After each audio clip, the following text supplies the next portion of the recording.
আসসালামু আলাইকুম। ইউরোপের অন্যতম একটি সুন্দর দেশ আয়ারল্যান্ড থেকে আপনাদেরকে স্বাগতম।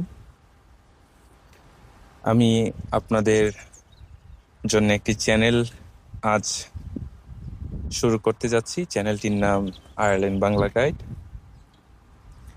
আশা করি আপনারা আমার চ্যানেলের পাশে থাকবেন। আমি আজ আয়ারল্যান্ডের একটি ছোট শহরে হাঁটবো এবং আপনাদের সাথে কিছু তথ্য শেয়ার। আশা করি আপনাদের ভালো লাগবে। চলুন আমার সাথে। আমাদের মধ্যে অনেকেই স্বপ্ন থাকে ইউরোপের উন্নত একটা জীবন, কিন্তু সঠিক তথ্যের অভাবে আমরা বুঝতে পারি না কোন দেশটা আমাদের জন্য সেরা হবে। আজকের এই ভিডিওটি আমি সাজিয়েছি আয়ারল্যান্ড নিয়ে পূর্ণাঙ্গ একটি গাইডলাইন হিসেবে। জীবনযাত্রার মান থেকে শুরু করে ভিসা প্রসেস, নাগরিকত্ব এবং কেন আয়ারল্যান্ড অন্য সব দেশের চাইতে আলাদা, এই সব কিছু নিয়ে আজকে আপনাদের সাথে কথা বলব। আপনি যদি আয়ারল্যান্ড আসার কথা ভাবেন, তবে আজকের এই ভিডিওটি কিছুটা হলে আপনাদের উপকারে আসবে আশা করি।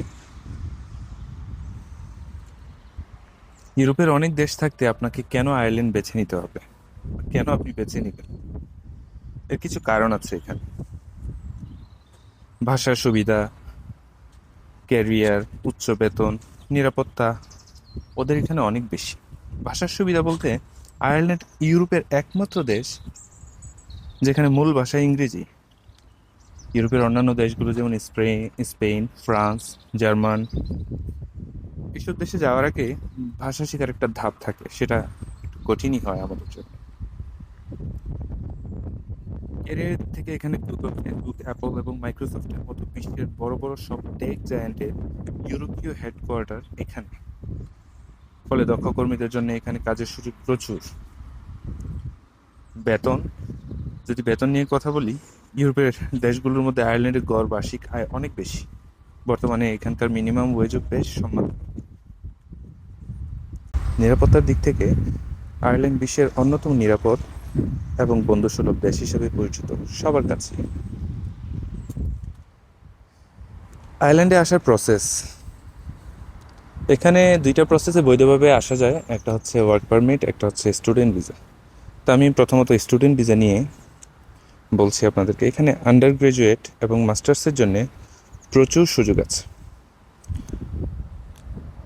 পড়াশোনা শেষে 1 থেকে 2 বছর স্টে ব্যাক অপশন পাওয়া যায়, যা দিয়ে আপনি কাজ খুঁজে নিতে পারবেন, পরবর্তীতে ওয়ার্ক পারমিট কনভার্ট করতে পারবেন। তো এটা আপনাদের আপনাদের জন্য একটা গোল্ডেন অপরচুনিটি। এবং ওয়ার্ক পারমিটের কথা যদি বলি, এখানে 2 ধরনের ওয়ার্ক পারমিট আছে। একটা হচ্ছে ক্রিটিক্যাল স্কিল এমপ্লয়মেন্ট পারমিট, যেমন ডাক্তার, আইটি সেক্টর, ইঞ্জিনিয়ার, তাদের জন্য এই সেক্টরটা ক্রিটিক্যাল স্কিল এমপ্লয়মেন্ট পারমিটটা। আরেকটা হচ্ছে general permit, general employment permit. অন্যান্য সাধারণ কাজের জন্য, যদি আপনি স্কিলড হয়ে থাকেন, আয়ারল্যান্ডের ইন ডিমান্ড লিস্টে থাকে, তবে সরাসরি দেশ থেকে স্পন্সরশিপ নিয়েও আসা সম্ভব। তো জব এবং স্টাডি পারমিটে আসার পর আপনার যে তাদের রিকোয়ারমেন্টগুলো আছে এখানে থাকার, বৈধভাবে থাকার, সেই সময়টা, নির্ধারিত সময়টা পার করার পরে আপনি পিআরের জন্য আবেদন করতে পারবেন। সবার মনে এই জিনিসটা নিয়ে প্রশ্ন থাকে, কতদিন থাকলে নাগরিকত্ব পাওয়া যায় বা পিআর পাওয়া যায়।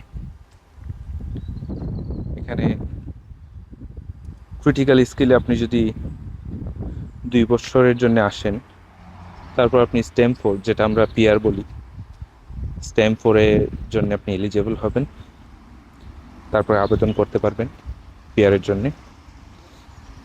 আর জেনারেল পারমিটের ক্ষেত্রে সাধারণত সময়টা একটু বেশি নেয়, এক্ষেত্রে সাধারণত 5 বছর সময় লাগে। আর নাগরিকত্বর দিক থেকে যদি আমরা বলি, আয়ারল্যান্ডে 5 বছর বৈধভাবে বসবাস করলে আপনি আইরিশ পাসপোর্টের জন্য আবেদন করতে পারবেন। আইরিশ পাসপোর্ট মানে ইউরোপের অন্যতম একটা শক্তিশালী পাসপোর্ট, ভ্রমণের অবাধ স্বাধীনতা, এটা আপনি আইরিশ পাসপোর্টের মাধ্যমে পাবেন। তো এটা সবারই একটা স্বপ্ন থাকে, আমাদের সবার স্বপ্ন। জীবনযাত্রার মানও এখানে খুব সুন্দর, সহজ। খরচটা একটু বেশি। যেমন আয়ারল্যান্ডে বাসস্থানের ক্রাইসিস এখন একটু বেশি।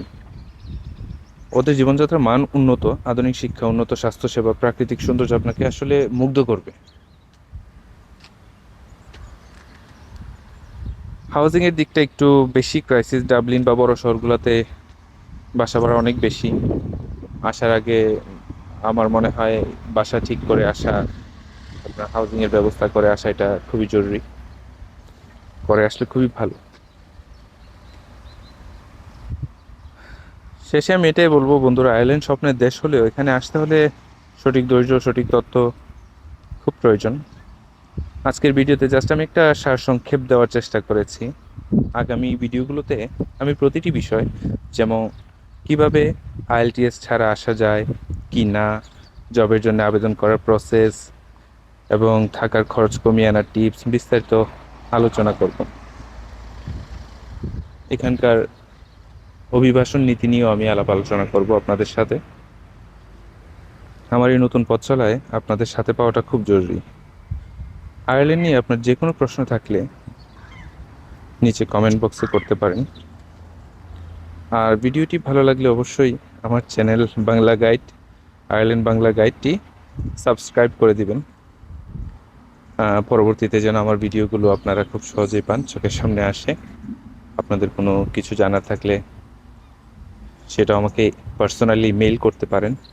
আমি চেষ্টা করব আপনাদেরকে সঠিক তথ্য দিয়ে সাহায্য করার, সহযোগিতা করার।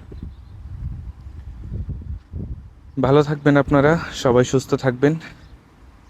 ইনশাআল্লাহ দেখা হবে পরবর্তী একটা ভিডিওতে।